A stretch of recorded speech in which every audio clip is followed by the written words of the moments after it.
The air in the Capitol Club was thick with cigar smoke, aged leather, and the heavy, expensive certainty of men who had never worried about a mortgage or a deployment timeline. It smelled like legacy, and General Hargrove, 3 stars, 58 years of carefully managed ambition, and a liver that had seen better days, was the epicenter of the self-congratulatory atmosphere. He was holding court, his voice booming over the low murmur of the gathered brass, lecturing the undersecretary on the critical difference between management and true command structure. "The problem with modern warfare, Secretary," Hargrove declared, his pinky jutting out as he gestured wildly, almost knocking over a delicate porcelain creamer, "is the relentless democratization of information. We've diluted the chain of command until every goddamn sergeant thinks they have a tactical vote." He paused, expecting appreciative laughter, which arrived on cue, thin and rehearsed. He hated the staff here, the quiet, efficient ghosts in black and white who navigated the mahogany battlefield of the dining room. They were necessary but forgettable, an extension of the furniture. And tonight, one of them, a young woman with sharp dark eyes and a name tag that read Sergeant Santos, was taking entirely too long with his scotch. Santos moved with a precision that was utterly wasted on carrying plates of shrimp cocktail. She didn't glide, she tracked. Every movement was economic, balanced, devoid of excess energy, a silent, physical language that none of the men in the room, bloated on power and prime rib, bothered to translate. They only saw the crisp white shirt, the tailored black vest and the tight bun designed to keep her out of sight, out of mind. They saw staff. Hargrove clapped his hands sharply, a sound that cut through the genteel chatter like a pistol shot. "Service! Where is my Lafroig? I swear these kids today confuse meticulousness with simple competence." "Get it here, Private." He didn't know her rank or her name or anything about her, but the generic insult served its purpose. It reminded the room that he held the power of instant judgment. Santos was already at the secondary bar station, just behind the screens. She was preparing the drink, not just pouring, but assembling. The perfect sphere of ice, carved specifically for the older single malt, clinked once, a crystal chime that was the only sound she was permitted to make. She selected the vintage Lafroig, the 25-year cask strength. The bottle was heavy, dark glass, its label slightly frayed by time and humidity. She handled it not like a bottle, but like a precision instrument. The peat smoke of the whiskey was already filling the confined space behind the bar, a heavy, medicinal, salty scent that reminded her, briefly, fleetingly, of a remote coastal operations base in the North Atlantic, 3 years ago, just before the storm broke. A muscle in her jaw tightened, a movement so minute it registered only as a subtle shift in the angle of her shadow. She poured the amber liquid, judging the volume by weight, not by sight. 2 fingers. Exact. She placed the heavy, etched crystal tumbler onto a silver tray, along with a small snifter of chilled water, purely for presentation. She pushed through the swinging door, entering the arena of entitled noise once more. Hargrove was watching her approach, his thick eyebrows arched in thinly veiled annoyance. "Took you long enough, Santos," he sneered, using the name on the tag like a verbal flick. "Do you understand the concept of urgency? Some of us have national security matters to discuss that supersede your need for perfect alignment of the napkins." She met his eyes for a fraction of a second, just enough to acknowledge the order, but not enough to betray any internal reaction. Her expression remained the perfect mask of professional subservience. Invisibility as a tool, her instructors had hammered into her. "You are the camera on the wall, the ventilation unit, the background static. You are not a person."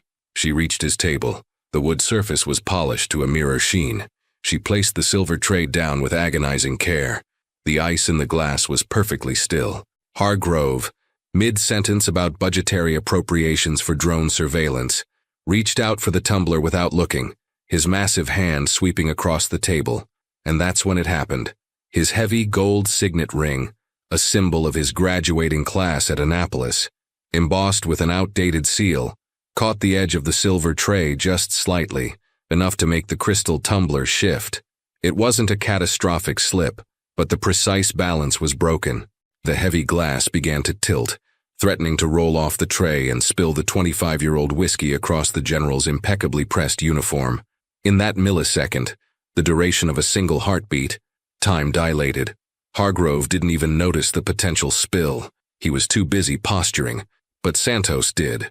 Her training took over, a reactive loop honed by years of surviving environments where a missed beat meant a fatal consequence.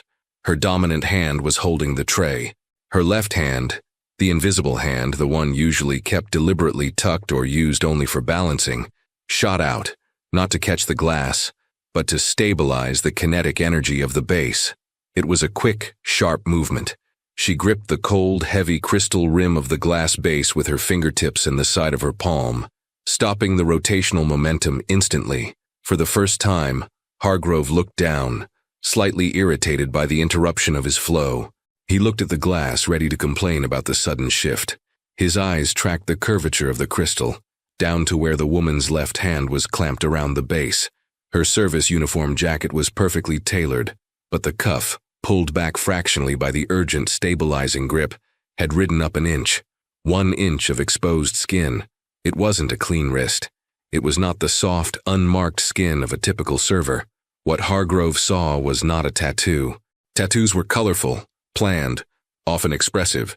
This was none of those things. This was scar tissue, dense, raised, and aggressively dark.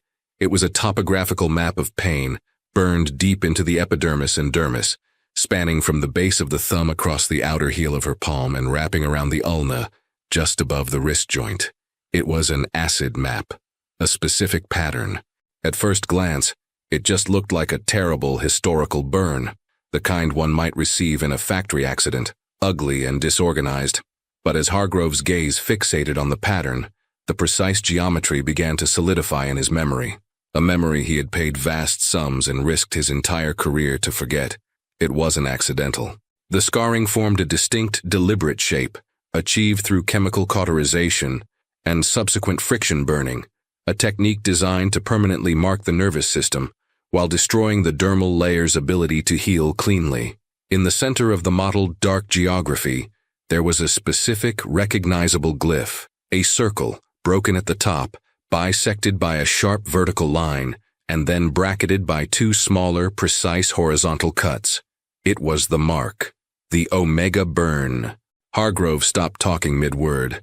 The word subcommittee died on his lips, leaving a breathy, involuntary choke in the sudden, engulfing silence. He stared at the mark. He wasn't seeing Sergeant Santos, the invisible waitress. He was seeing the history of that unit.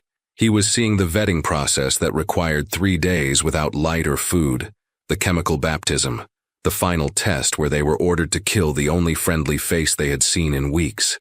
He was seeing the ghosts of assets who had vanished after being designated high-value targets by every major power simultaneously, the Omega unit.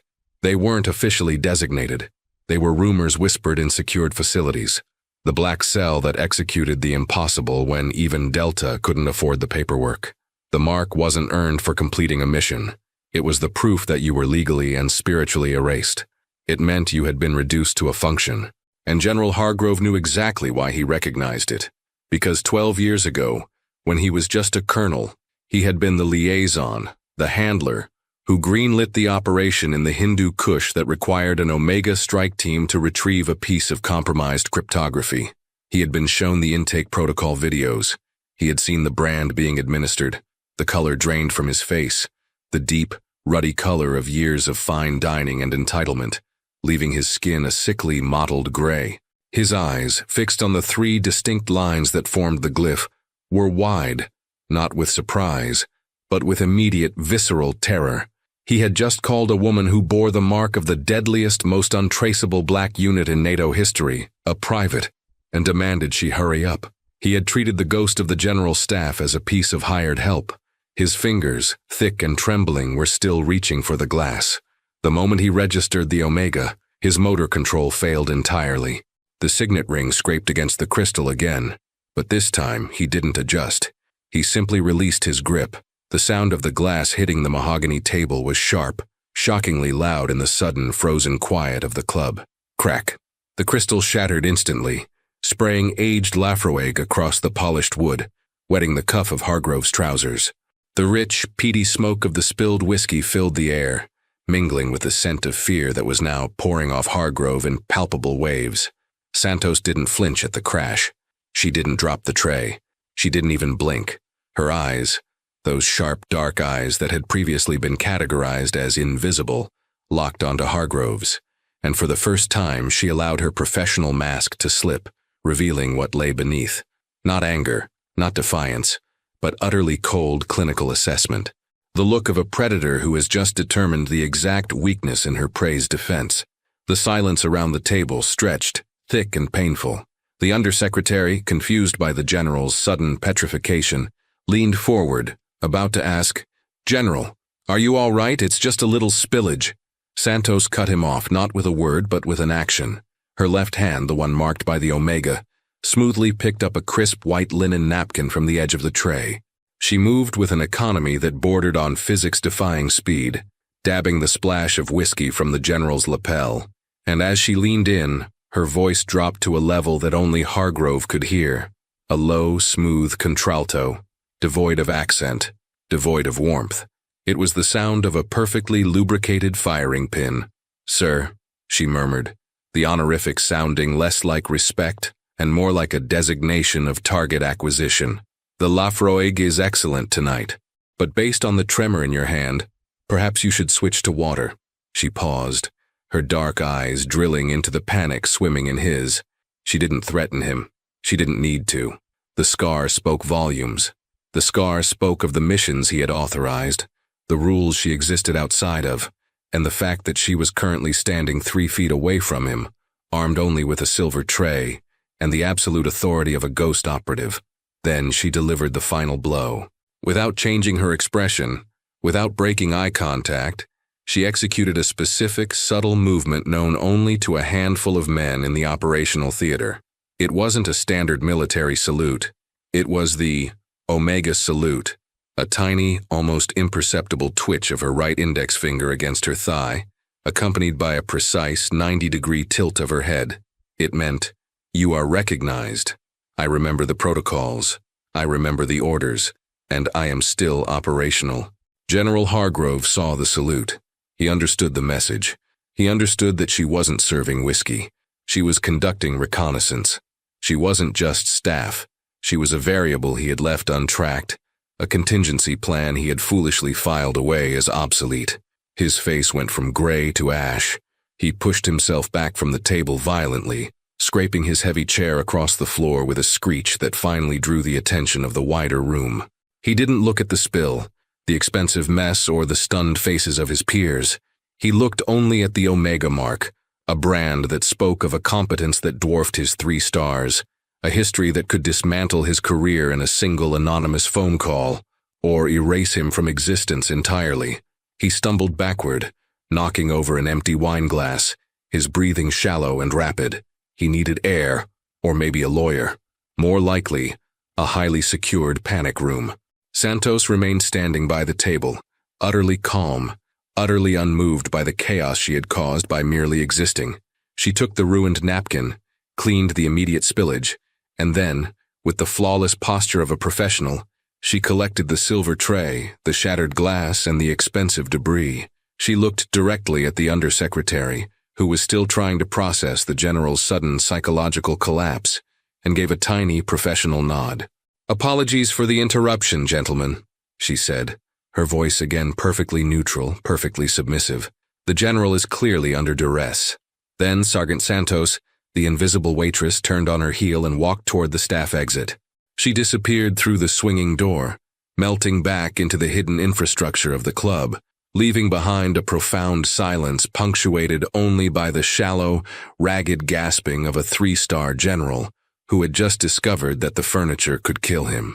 The terror in his eyes was the only apology she needed. If you believe respect is earned by blood and not by rank, type respect in the comments.